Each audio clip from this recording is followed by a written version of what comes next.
Hello, everyone, and welcome to another episode of the EFL Fantasy Podcast. My name is Angus, And my name is Dan. and we're here for our final game week preview of the season. The end is finally here, which for a lot of managers in Gaffr terms, I'm sure people are quite pleased about. Others will be disappointed. I'm probably in the former group, but yeah, Dan, how are you? Yeah, I'm good. Probably not as good as you are, Angus. Would you like to explain why? Yeah, so we are recording Thursday night, as some of you will know from the tweet that was put out for questions. We're also recording slightly later than we were planning to because I needed probably 15 minutes after Rangers won to go through to the Europa League final. So yeah, obviously very happy at the moment. I'll try and talk sense for the duration of this podcast. There's probably only so much sense I've got in me at this point, but I'll do my best. But how did game week 45 go for you, Dan?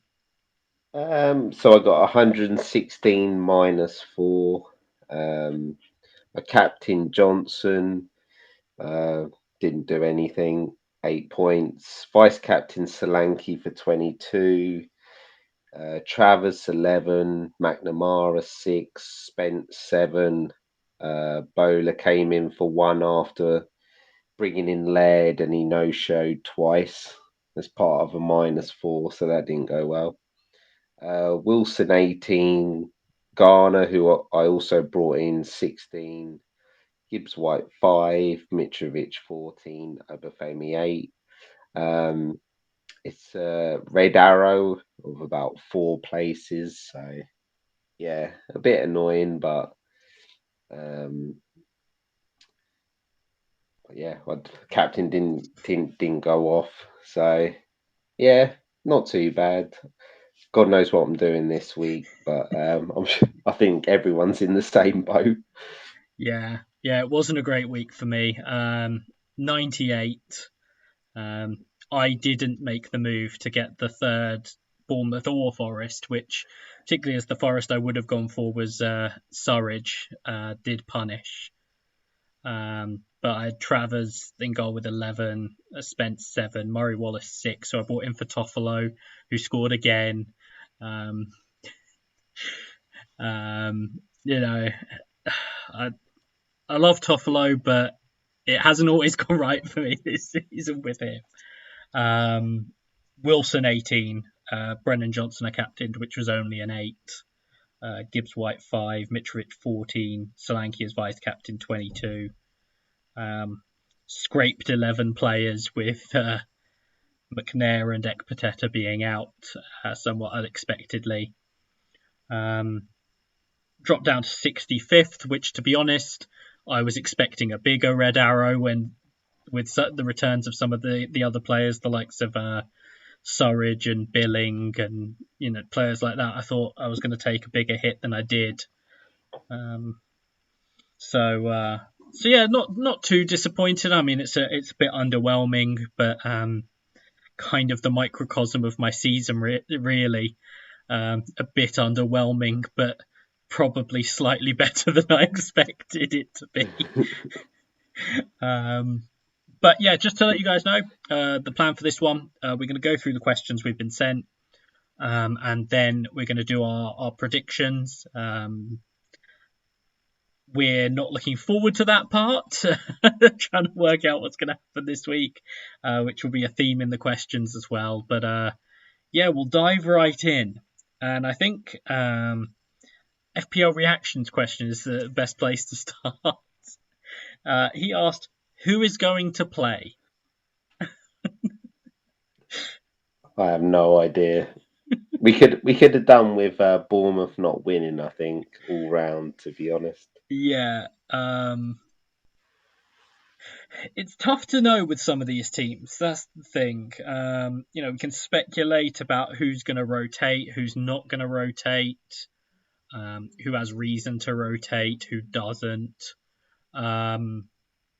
I think a number of the players that are on loan might not feature for clubs. I think a number of the players who are out of contract at the end of the season might not feature for clubs. I mean, I saw the news that Andy Carroll wasn't going to play for West Brom about 15 minutes after I put all the team news out before the deadline. Charlie Austin has tweeted today to say he's played his last game for QPR this season. So there'll be things like that to look out for.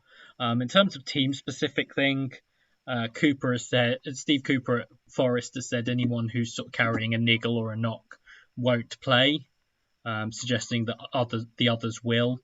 Marco Silva hasn't given much away except that Nico Williams is highly unlikely to play. He's got a minor, I think it's a knee issue.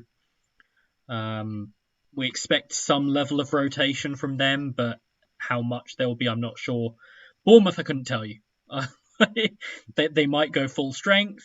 They might sort of rotate a number of people. Parker doesn't know at the best of times. No. So. Like, Parker probably hasn't decided yet. Yeah, Forest we've covered. Huddersfield, I think, probably rotate. But I think they'll rotate. Especially key players like Toffolo and O'Brien, players like that. Yeah, and then the ones that are sort of contending for things, we know basically who they'll play.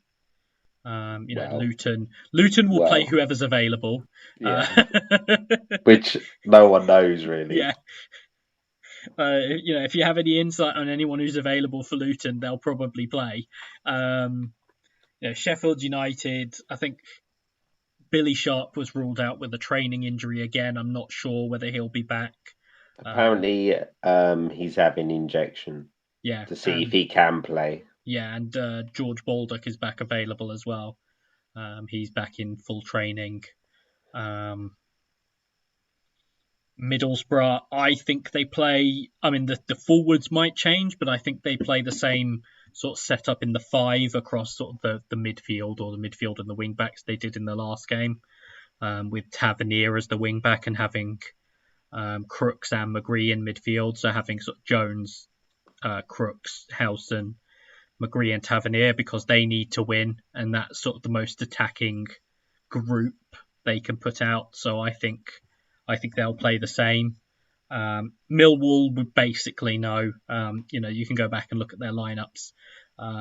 Jed Wallace may well be fit enough to come in, even if he's not going to be there. I think he'll probably play, given that there's potential playoff place on the line. They're one that can't really afford to sort of mess around in terms of who, the fact he won't be there. Anyone else I haven't sort of mentioned that you think will play, Dan? No. Just for Luton, Adebayo's probably out. Bree's probably out. Naismith will play. Could play centre back or centre mid. If Snodgrass plays, Naismith ain't on set pieces, but that's basically it. Yeah, they're the key players from Luton anyway. Yeah, if you've still got an Ingram, yeah, he's now at Luton. Yeah, I suppose it's. I think it's going to be all about probably those teams competing for the final playoff spots. That's where you're going to get your most sure starters. Elsewhere, good luck. Hopefully, I'll do my best with sort of doing the team news. I'll put that out on at some point on Friday, and I'll do my best to sort of give any information managers give on how full strength they'll go, or anyone who will or won't play, along with that. And the next question we've got is from All About Gaffr. It says, what is the best chip to boost to cap off a season? Not a clue. With the selection issues this week, probably Jeepers Keepers. Jeepers Keepers, whack a goal fest out there. Yeah. To be honest, I think the people I'm probably somewhat jealous of this week, because I think it's an interesting opportunity, is the people who have one left and can play either an underhaul or an overhaul. I mean, it's the same difference for the final week of the season. I think Yeah, that's the most interesting one to just sort of throw out there. And I know we've got at least one question on that, so I won't go too far down that road now. But I do quite like that one. But yeah, I think a Jeepers Keepers or a Golf Fest, depending on how you're feeling, just to throw out there on the final day, for anyone who still has one left. Billy Hadaway asks us. He says, "Thanks for all your hard work on the pod this season. So, final day punt on a midfielder under 7.4." gonna have a look now.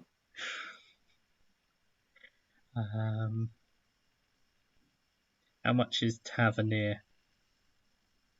I'll say Tavernier. He's 6.8. It's not bad.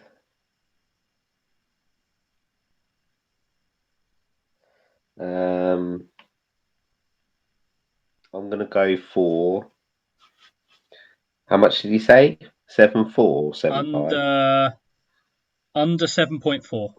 Oh no, I was going to pick someone who's 7.5. I was going to pick Lolly. I'm going to say Wolf from Swansea. Yeah, that's a good one. How much is Mighton? That's a shout. He must be 5. 5.6. So yeah, there you go. There's 3 for you. Yeah. Yeah, I think that's potentially interesting, sort of going into the final day. I like the Wolf one, but yeah, Tavernier, Wolf, Crooks? Crooks is another one. I think he has to play. He's probably the most likely to get them a goal from midfield, and as you said, they're going to need to win. So I don't mind him as well. I would say McGree, but if one of them drops out for Bowler to come back in, It'll be McGree. it will be McGree. The FPL Commander says, "I got Kiefer Moore.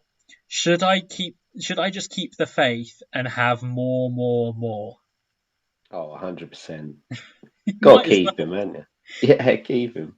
Captain him as well. Yeah, yeah. He's asking, should he have more? Yes, you should captain him. Yeah. Obviously, congratulations to you as a Bournemouth fan, but yeah, go for it. Have some fun. FPL Odyssey has got 2 questions for us. Which fixture is most likely to be a goal fest on the final day? Ooh, I need to look. I I'm mean, going to go. Birmingham Blackburn contender. I'm going with Um, Preston Borough, really? because I think Or Borough have to attack that to the extent that they have to win, they have to score goals. That Preston with players like Archer going the other way. I mean, we saw when they played against Huddersfield, if they get remotely open at the back, yeah, they that's can true. concede. And you got to pick Swansea Yeah, QPR as Swansea well. QPR is the other one.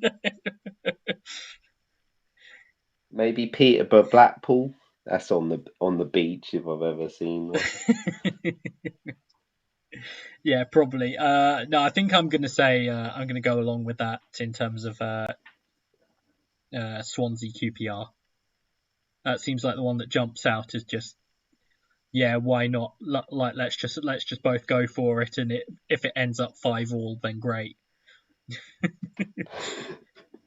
And Alex's second question says, "Who is the best quote going rogue striker option up to 8 mil?"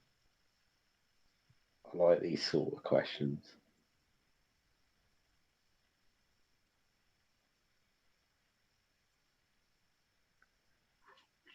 I'm not sure how rogue he is at this point. One of the first ones I would say is Andy Vyman, Yeah. because anytime there's a sort of 1 week punt question, it's Andy Vyman. I'm going to say.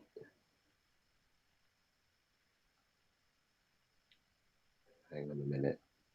I'm going to go for. Do you know what? Everyone started with him. I'm going to say Clark Harris. There we go. I'll give you two more. I'm going to say Gary Medine in the same game. Yeah. And I am going to go with one. It's not totally rogue, but it's one I mention every time.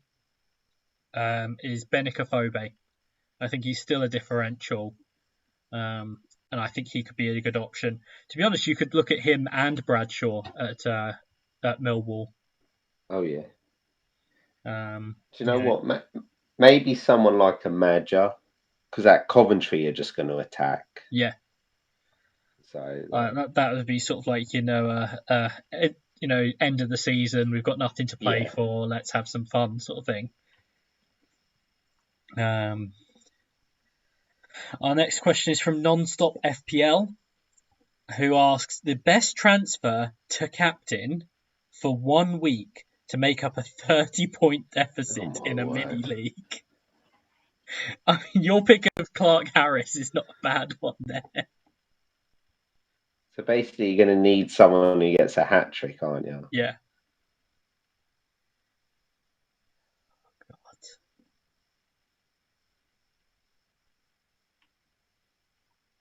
I'm guessing in the mini league, though, they'll have Swansea players, won't they? So that's probably not rogue enough. Do you know, maybe might sound crazy, but Lucas João against Luton. No, because if they go 1-0 up and we have to chase the game, we could just go suicidal and I don't think that's the worst shout. No, and then because no one will own them, I'm just going to throw out Carlin Grant. Yeah. Against the mess that is Barnsley. This is when he decides to play like 2 kids up front. Yeah. Just to sum it up. Yeah. I'm looking forward to this week because everyone should have at least a punty striker. Yeah. Otherwise, you're not playing it properly.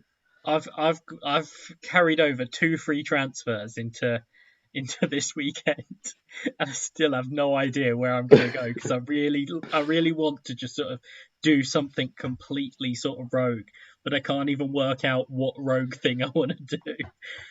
I'm hoping doing the predictions will sort of give me a better idea of where I want to go with it. Next question we've got is from Ron Mukherjee.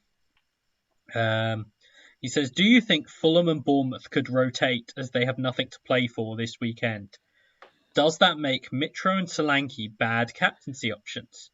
Thanks for the great content throughout the year. So what do you think, Dan? Rotation, but also about those two as captaincy options. It's hard because if Mitrovic says, I want to play, there's no way Silva's going to say, no, you're not playing. Yeah. So Mitrovic could play like 60 minutes, or he could just be gracious and say, look, Muniz, you can play because I've got the record. Really, Luton letting in the 7th was just a step too far because that meant he broke the record. Yeah. You can't captain him though, can you? It's too much of a risk, isn't it? I personally won't be. I think I won't be either. I think there's too much there, and I think it's also a nice. We've done the thing all season of captaining Mitrovic, or at odd times we've tried to go away from him or whatever. This is sort of a real sort of. You don't have to dwell on it. I mean, I know it's your last captaincy before the next season, but it's something that you can have a bit of fun and do something a bit different. Unless you've got a lot riding on the last day. Otherwise, have a bit of fun with it. Do something a bit different. But yeah, I wouldn't be captaining Mitrovic or Solanke. I think Muniz could well start. It wouldn't surprise me if Solanke got the game off as well, but that one's a bit more debatable. But Has he played every game, Slanky? I don't think so, but it's not far off. Yeah. Because if he had, maybe that he might want to start every game. So he has played 45. Yeah. And the other thing, of course, he's sitting on 29 goals. Yeah. I think Slanky plays. Yeah. Because Kiefer Moore's not fully fit, is he? No. So maybe commander, maybe maybe don't captain, captain Moore. No, still captain him. But yeah, particularly because round numbers matter to people. The fact that Solanke is sitting on 29 goals, he'll be wanting one to get to 30. So yeah, I still wouldn't captain him, but I can see him playing. James Wood has our next question. He actually has 3 questions. But the first thing I'll say is congratulations to James. I haven't tweeted it out yet, but he has won the EFL Fantasy Cup. We will be sorting out a prize for you and a guest appearance on the podcast at some point as a reward for winning. We might get Jamie on the pod so that you can banter him, but that will be determined later. But congratulations to James. He says, thanks for a great pod. I like how he says thanks for a great pod in advance before we've even done it. He's got 3 questions. Who can we target for 46 that is likely to take it seriously? So I think that's primarily those 4 playoff sort of contenders, I think. Sheffield United, Luton, Millwall and Borough. 2, hits are more likely to pay off in Gaffr, but is anyone worth a -4 for this last week? And 3, can Gaffr do anything to stop the game getting templatey again next season? So we'll take the second question first. Is there anyone who you think is worth a -4 this week? I don't know. I think I might just do the Fulham lads just for a bit of fun. Yeah, I think maybe someone like a Swansea forward, because I'm not sure how good QPR will be, but I think it's one of those things you have to sort of make the calculation. If you think someone is going to score, like if you particularly think, for example, that Karlan Grant is going to score against Barnsley, then that immediately brings it closer to being worth a -4. Then it probably is worth a -4.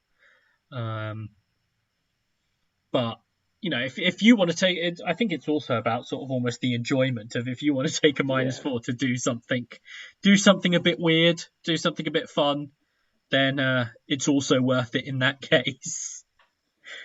And the third question, can Gaffr do anything to stop the game becoming templatey again next season? See, I think I was thinking about this question, and I think the main reason it became templatey was COVID. Yeah. And the number of double game weeks, so people just get double game week players in. It also didn't help that a lot of those teams were the best teams. So Fulham, Forest, Bournemouth, Middlesbrough, even Luton, just after COVID, had it as well. So I think that was the main reason. Another thing is because the championship is so hard to predict prices. Like for example, when the game launched, Danjuma was in it. Yeah. Mateus Pereira was in it. Yeah, you just don't know who's going to play. So, and a lot of the times you do get youngsters breaking through. So, like Johnson, he had a great season at Lincoln, was priced at 5.5, which I thought was a decent price. But did anyone really think he'd have the season he was going to have and now be worth 15, 20 million? No, but this is the problem with the championship. And not the problem, but this is why it's so good. It's like Elise last year. No one knew he was going to. It's the youngsters that become the problem. The only thing I can think of is maybe like strikers are priced a bit more higher. Like it was quite obvious Solanke and Mitrovic were going to do well. Maybe in general they have to be priced a million or two more. Um, I don't know what you think, Angus. Yeah, I In mean, I think, general, like you say, I think the big thing is the sort of effects of COVID in terms of the blanks and doubles. Made it very templatey, both in terms of the teams, but also then the boosts, in that everyone was just playing their boosts in those doubles. Um, or alternatively, like for example, playing the underhaul to navigate one of the blanks or whatever. But a lot of it was around particularly the doubles, so it was almost doubly template, yeah, which I think will hopefully change next season with sort of much fewer rescheduled games. I mean, I know we've got the World Cup in the middle of the season, but like they'll schedule accordingly for yeah. that. So hopefully that will help. Do think there'll be a couple of things around the prices. Particularly with some, I think we've ended up with some gaps in the prices this season as well. If you're looking for a midfielder, I think it's around 8.5. You're not going to find much, Yeah, which doesn't necessarily mean forcing people in there, but it's just sort of, I think thinking about it a little bit with the prices, which is something that hopefully can be taken on board in terms of maybe adjusting that slightly. But I do think the big thing is the scheduling and the effect COVID had, which I think will help a little bit next season, because last season obviously there was a degree of a template as well. Thinking about the likes of Pookie and Buendia, but it was still a bit different, and you could differentiate a bit more, and people did. So hopefully there'll be a bit more of that to come next season, and maybe we'll start giving people fewer pointers as well. So people will have to think for themselves, and maybe we'll get some more rogue picks out there. yeah. Petri Annanen has sent us a question. He said, captains for the last week. Mitra and Solanke have nothing to play for. Sheffield United, Luton and Borough having most to play for, but there are no clear captaincy options, considering Sheffield United playing Fulham and Adebayo having fitness problems. So, yeah, we've spoken a little bit about this with the captaincy issue. Dan, I don't know who your thought or who you would advise people on in terms of the captaincy. Yeah, it's tricky. Do you know what? Maybe just the obvious thing is just to pick Mitrovic or Solanke. Maybe we're just just overthinking it, and they're Oh, we're just going to definitely over. play anyway. They might just play anyway. I think maybe a Jed Wallace from Millwall, um, Gibbs White, but they got a hard game. I wouldn't captain anyone from Luton. Borough, I don't know. I honestly think if you're not going to do Mitrovic or Solanke, maybe go for one of the Forest lads, Johnson or Spence or Surridge, or just take a punt on a game that's got nothing going on and just captain them. So like maybe Clark Harris, maybe one of the Swansea lads, maybe Brereton Diaz, Zhao. There's loads. Just whatever game you think's got the most chance of goals. It was like last week we said the Bristol City whole game would have a lot of goals in, and Vyman did the job. He got, was it a couple of goals, Vyman? I think so. So just have some fun, really. Yeah, Although I wouldn't be surprised if this time next week, if we do a pod or the next time we do it, Mitrovic scores a hat trick or something. Yeah, I mean it's totally possible. I like Swansea forward against QPR, whichever one you've got, Piero or Obafemi. I like Vyman. I'm always going to tip Vyman as sort of a 1 week captaincy punt. Yeah. Jed Wallace, like you say, I think is a decent option with them looking to push. I think if you were looking at Borough, McNair, if he's healthy, I know he was back in some training earlier this week, but unless you get clarity on that, you don't really want to do that. So yeah, so like you say, going for it a bit more. Someone like a Carlin Grant, someone like a Lucas Zhao, someone like a Brereton Diaz, just sort of like you say, picking one out. I was joking before we started about putting the armband on Ekpateta. Yeah. I think it's just you just go for it a little bit. Enjoy the opportunity to sort of branch out a little bit more. Because next year we'll all have Timo Pukki. Yeah. For in our pod chat earlier this season, I was really pushing back on the idea of Timu Pukki for next season. And since then, I've bought him in my FPL team, and he'll probably be in my Gaffr team next season. Even though I said, a couple of months ago, whatever, that there was no chance he would be in my team next season. Yeah. So yeah, just enjoy it a little bit. Just what you really want to happen. Like, look at your players. Who do you really want something to happen? Who do you have a funny feeling is going to return? Whatever, and stick the captaincy or vice captaincy on them. Chris Few has a question.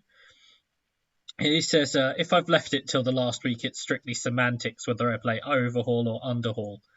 What's your top picks on a one last week punt? Should I even have players from automatically promoted teams? So I think we've talked ourselves into a full circle on the automatically promoted teams, where it was like go without, and now we're back to go with them. But 1 week punts for someone who's on underhaul or overhaul at each Yes. position.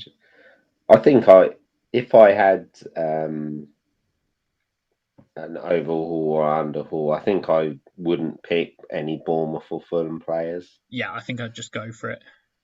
Yeah. Goalkeeper. I don't even know. I don't even know who would you go in goal, Angus? I mean, that's a very good question. Maybe I'm going to say Button. Yeah, that's who I thought of. Button against Barnsley. Yeah, defenders. Um, probably have to say Townsend or Furlong. It just Barnsley. of Barnsley. Yeah, it is really. Ekpateta. Potato. Fitness permitting, I'm going to say Ekpateta. Probably something from Middlesbrough. Christie from Swansea. Just because they're playing QPR, he could Yeah. score a hat trick against them.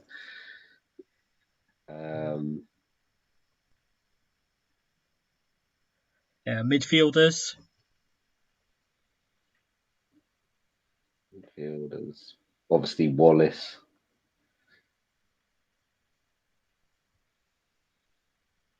I like your Joe Lolly idea. Yeah, it's a pun. Wolf. Jacob Brown. Crooks.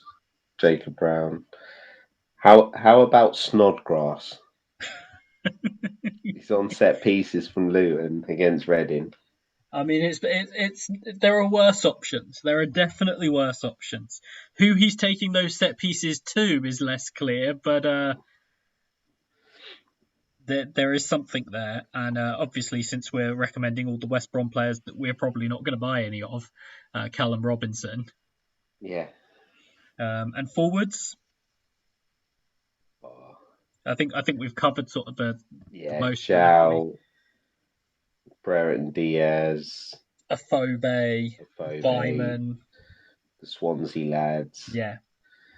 um, Clark Harris. It is funny, like you say, thinking back to the start of the season when like everyone wanted and then and then we've sort of left it, not had him, and then it's come back around. Well, there was a post on Twitter, Angus. I think you replied to it as well. I can't remember who it was by, but he posted his first week and his last. Yes, So I looked at my first week, and I captained Muse the first game week. I had McGoldrick captain, James Collins vice captain, because that was when Kiefer Moore was injured, so we knew Yeah. James Collins was going to start up front for Cardiff. Now he's like fifth choice striker for Yeah, them now. I mean, I do remember I was sort of doing the first couple of pods and talking about like how badly we'd done, and I sort of look back at my team and I'm like, no wonder I was doing badly.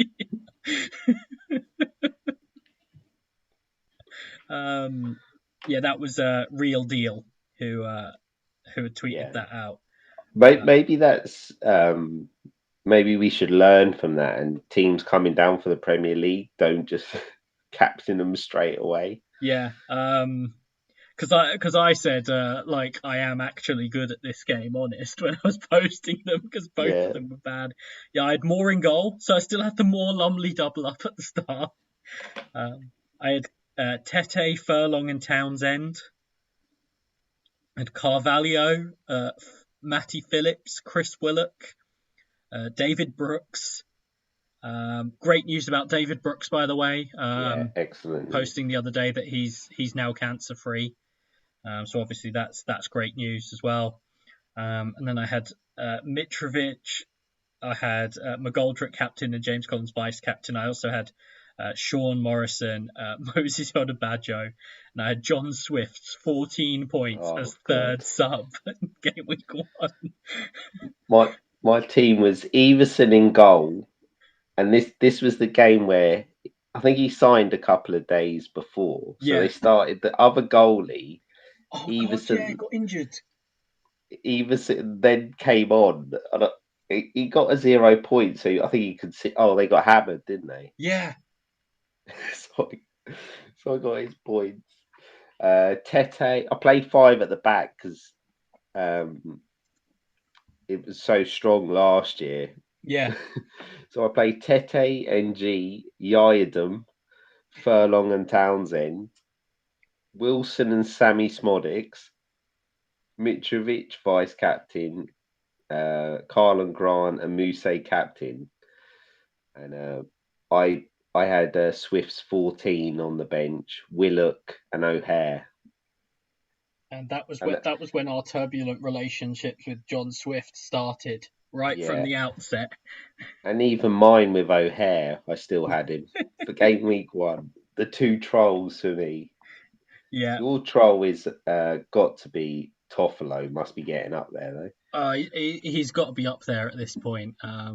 John Swift for a while. I didn't go back to him until one of the doubles, and then got rid of him again because like it was just too much for me. Um, I know a lot of people have had real issues with Piero. I seem to mostly have only had him for good weeks. Yeah. It's like Reece James in FPL. I know that's different, but I've managed to own him when he scored big and not have him when he scored his like zeros and ones. And but I mean Toffolo in terms of just the selection and the bench points. And I remember weeks ago before there were going to be all the doubles, and we were asked like who's going to score like notable points and get overlooked because they don't have any doubles. And my instant response to that was Huddersfield, and I had to Yeah. follow through, just proving me right. Sat on my bench scoring points. But yeah, so it'd be interesting. I might sort of reshare that tweet from the pod account and see if more people can post their game Yeah. week 1 to sort of now lineups, just to sort of see how it's changed for people. But the last thing we'll do, that's all the questions. So the last thing we'll do is we'll do the predictions, the part we've been dreading, because we have no idea. Yeah. So we will start with, these are all on Saturday at 12:30. Bournemouth against Millwall. I'm going to go draw. And I'm going to go Solanke. I think because he can play every game and get 30 goals, I think he'll play. I think Millwall are going to win. I think at a certain point, Millwall are going to be fighting for it on a level I'm not sure Bournemouth will be, will almost care enough to go to. And I'm going to say that I think Jed Wallace will be the top point scorer from this game. Birmingham against Blackburn. I'm going to go Blackburn. I'm just going to say Brereton Diaz. There's going to be goals, isn't it? Let's be honest in this game. I'm not sort of going to go too rogue on that. I think Blackburn and I think Brereton Diaz. Derby against Cardiff. Derby. And I'm going to go... Let's go Curtis Davis. Unsung hero at the start of the season. Yeah, I like it. I am going to go with a draw. And I am going to go with...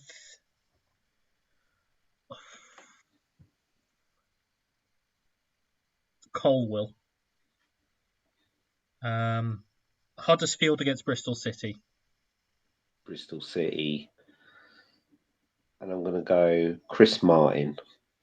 I think Bristol City as well. I think Huddersfield could rest a few players for this one. Yeah. And I'm going to say Andy Weimann. I've mentioned him enough times in this podcast, so might as well do it right to the end. Hull against Forest. I'm going to go Forest. And I'm going to go Joe Lolly. I like it. I'm going to go Forest. And I think he'll start, so I'm going to tip him Brennan Johnson. Luton against Reading. I have no idea. I really don't. Gut feeling is, I think if Luton win, it'll be like 1-0. So I'm going to go Naismith. I think there will be a Luton win. And I am going to say Cameron Jerome. Oh, I love it. Peterborough Blackpool. Peterborough Clark Harris. Blackpool and Ekpateta. I genuinely think he gets an attacking return in here. So you got to put some money on that this weekend. Yeah. Preston Middlesbrough. I'm going to go Middlesbrough. And I'm going to go... I have no idea. Crooks. Yeah, I think Middlesbrough probably win. I'm going to go with Tavernier. Sheffield United Fulham. I think Fulham are just going to win this. And I'm going to go Munoz. Yeah, I think I'm going to go with a draw. And I'm going to say Kenny Tete. In part because he's the one person I can basically guarantee is going to play.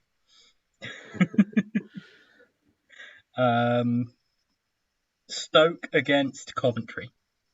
I'm going to go Stoke, and I'm going to go Madger. I'm going to say a draw and Jacob Brown. Swansea QPR. Swansea, Obafemi. I'm going to say Swansea and Pirro. Given how many times we've done this Obafemi or Pirro, we might as well do it for one more week. And West Brom against Barnsley. It's going to be West Brom because Barnsley are going to play their youth. Yeah, I'm going to go probably Grant, I think. Yeah, I mean, Barnsley, it's getting on the verge of even their fans having not heard of some of the players they're putting out there. So I think West Brom will probably win. I'm going to say Carl Grant as well. But that's all we've got this week. It's run on a little bit long in the end. Hope there was some useful stuff in there beyond us saying who knows who plays. I will have the team news out at some point on Friday. It might take me a little bit longer, work and all, but I will have it out on Friday. We might pod before the playoffs start. I am going on holiday for part of next week, so it might be tough for us to get a pod out before playoffs if we don't, or at least before the first leg of the semis. But we will come back to you for something during the playoffs, and then after that, at some point, we will have a sort of playoff review or playoff roundup. So we'll let you know more once we're going to be back. And thank you again for listening. Goodbye. Goodbye.